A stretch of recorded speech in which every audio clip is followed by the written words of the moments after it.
I was just asking if there was time for questions.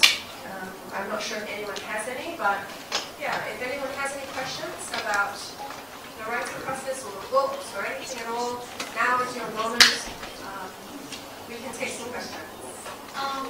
Besides the rejection, what other obstacles got in your way?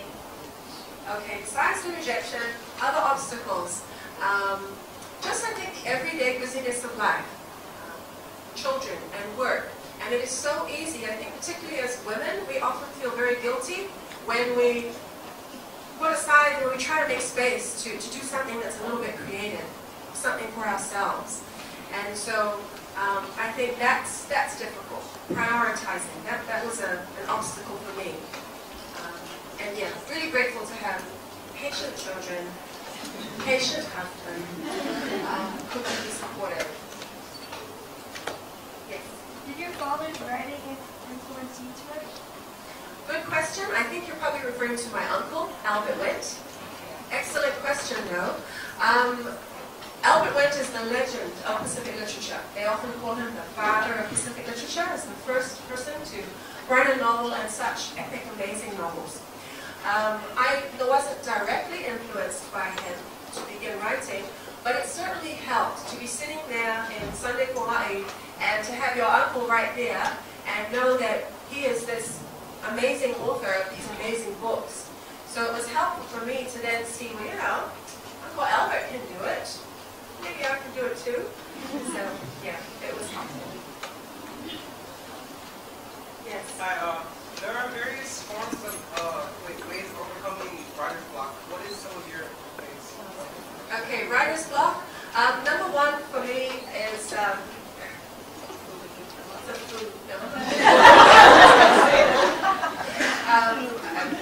but yeah, I think what I found really helpful with when I wrote the first book, there was no such thing as writer's block, because it was a book that was just dying to be written, and the kids just were getting in my way.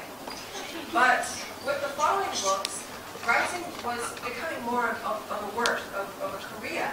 And so I had scheduled times where before I was writing in the middle of the night and in between taking kids places. And approaching it as a job kind of killed the buzz. And then I started to experience writer's block. And it was very tempting many times to give up and think, well, you know what, this is too hard. And so it helps to, number one, break it down into small pieces.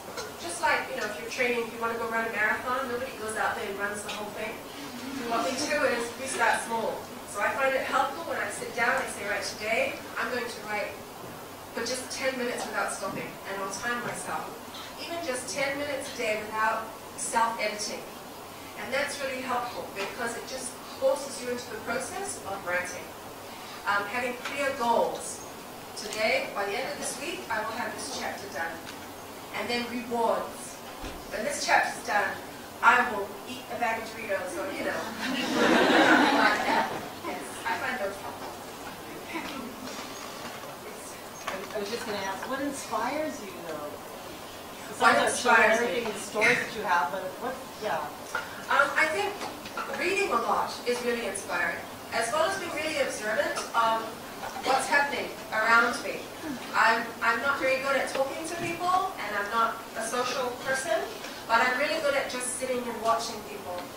And a lot of the stuff I see ends up in my books and in my stories. Movies are great inspiration. Comics. If you don't like to read books, read comics. Those are amazing too. A question at the back? Yes. What inspired you to write, or what inspired you to come up with Scarlet Lives? And when is part 2 coming out? Have you read Scarlet Lives? Oh, yeah.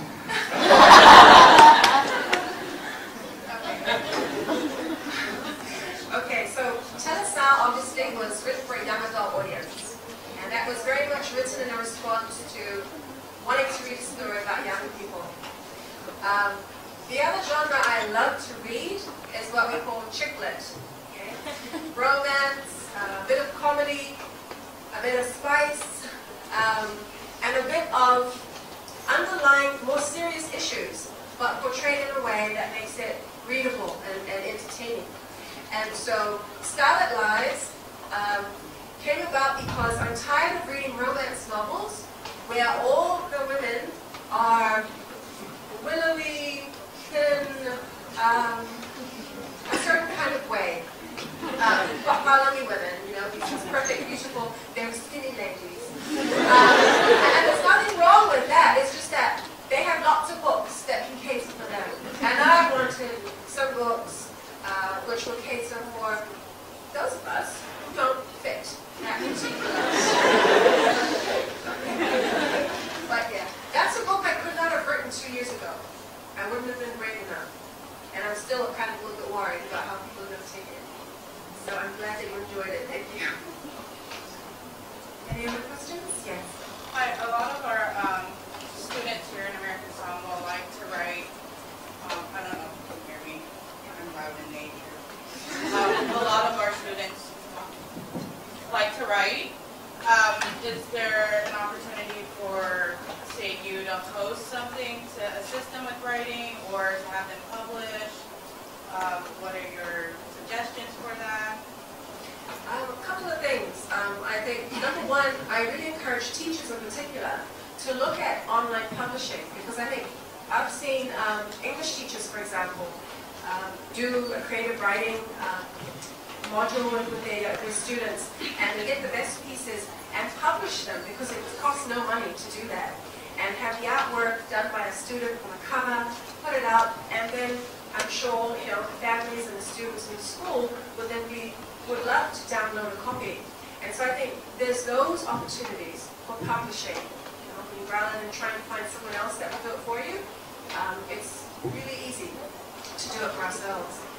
Yes, I'm always really interested. I'm happy to, you know, if a school or a group would like to have me come and do things with creative writing. I love to work with other young writers, and I learn from them too. And I would be really interested in doing something like that. Keep asking questions. No, would you consider yourself a feminist? And how do you deal with that here in American, I mean, in Samoa in general as an author? How great. Yes, I'm definitely a feminist. I think that anyone who believes that, you know, in equal rights for everybody is a feminist. And for me, I think that it's quite in harmony with being a Samoan woman. I love the way that much of our culture is quite complementary in terms of men and women working together. Sometimes. Yes. And it irritates me when I see people use culture as an excuse to rationalize trying to put women and box them into certain roles. Because when we look at our history and our mythology, our women were not in those boxes and in those, you know, different molds.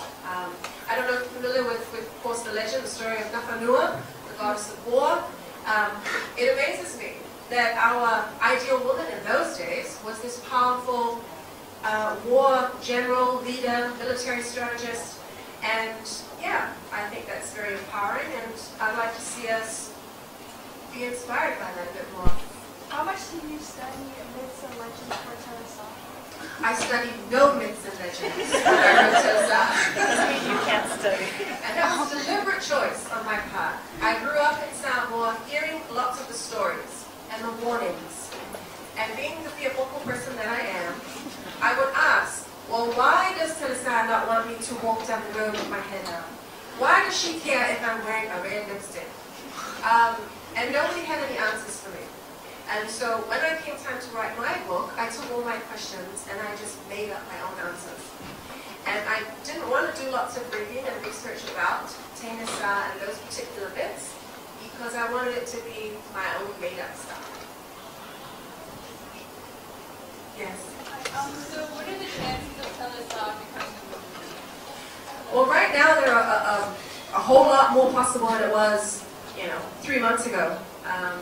I don't know anything about movie making. I understand it can be quite a long time, a long process. It's been optioned by a production company based in New Zealand, which will then have to partner with a US production company. What's encouraging is that the people who helped to make the Lord of the Rings series have grants and development funding and are on board with assisting so that production company can make all the right connections and get the right people. So what they're supposed to do now over the next however many months is write the script and get their team together. And then, I have nothing to do with that. Hopefully it happens. Not saying that, this question is not pertaining to your books, but what are your thoughts on books that are cliched and predictable? Books that are cliched and predictable. I think that they still should be read, because what I like to do is I like to read a wide variety of stuff. If you're reading something and you think it's cliched and predictable, then I think you should analyze it and look at, well, why? What is making this book cliched or predictable? So I make sure I don't do this in my book. And so I like to read, I'll read, from War and Peace to 50 Shades of Grey. I'm there. And I think that there is something to be learned from the whole range. And even a book that's perhaps not so great written, there's something in there that I can learn and figure out. Look at why doesn't it work? Why doesn't the scene work? What can I do? What would I do to fix it? Yes. I really enjoy the characters. They're well developed and a lot of us can relate to them. What is the chances of having the story set here in American Samoa? You found an American Samoan student? A lot better now that I've actually been here and spent some time here. I'm really hesitant to write about places that I haven't been to. And so that's why, for example, Layla comes from Washington, D.C., because I used to live there. And I used to go to a school, like a private girls' school there. So, I'm very hesitant to put a lot on the place unless I've actually been there and know something about it. Which is why I'm kind of in trouble, because Scarlet Lies, she comes from Las Vegas, and I have not been there. So I just might need to go there so I can get the next 3 books done. Any other questions? Yes. Which of your books have you had the most fun in writing them? Each one when I'm writing it is the most fun ever. And for different reasons. And so, a book that was really hard for me to write was The Bone Bearer, and it was because so many people were waiting for it. And I think by that point, there were so many people who loved the series and were very connected to the characters that it's a lot of pressure. It's easier to write when nobody's waiting for it, nobody knows nothing about it, you can do whatever you want. But that book was quite difficult, especially because I knew I would kill people off. And that sort of pressure makes things difficult. Yes, question? What happened to Layla twin? That's, for those who have read book 3, The Bone Bearer, you'll know that it ends with, well, if you won't read it, I'm going to ruin it for people. Okay, alright, I won't get into too detail. The twins, you all know what twins I'm talking about. Those twins, they're going to have their own trilogy series when they're grown up.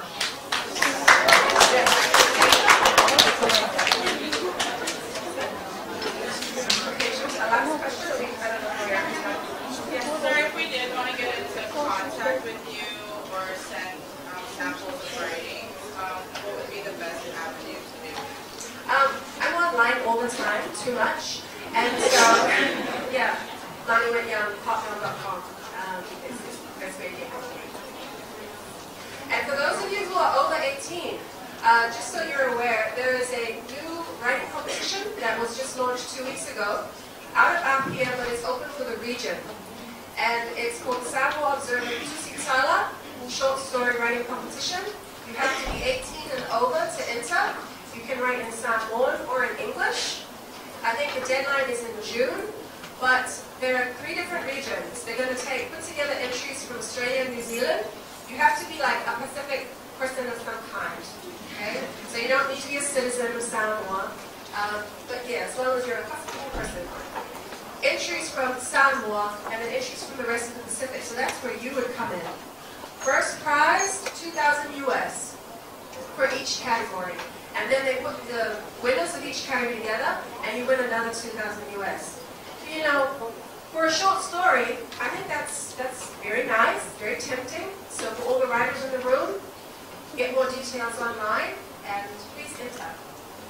That's through the Samoan server. Yes, and they've got a website going. It's just to tell a writing competition. Yes. I said earlier, when you were younger, you were mocked by others. Do you sort of appreciate that now because did that help you in your writing? I think so. I mean, especially I think that when you spend a lot of time on your own, because you're reading or you're daydreaming, it is helpful for later. There's lots of material for writing stories and stuff.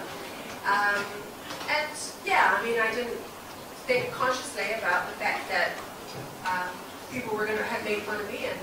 But what I used it for was more, I've got to make sure that this story is good, that this writing is good, because there's potentially a lot of people who are going to criticize it. All right, I'd like to, okay, yes?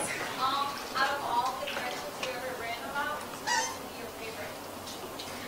It has to be Layla, because she was my first character that I wrote, and she's a person I think who represents a lot of the fears and the worries and the emotions that a young teenager, a young woman goes through at that age. Something that I can relate to as I look back, and as I look at the students I teach, I look at my own daughters. Yeah, so Layla, I know lots of people don't like her. Why? But yeah, I can, she's the one she's my favorite. But thank you so much. I really appreciate this session and all of you for listening and for being here today. And thank you to ASCC.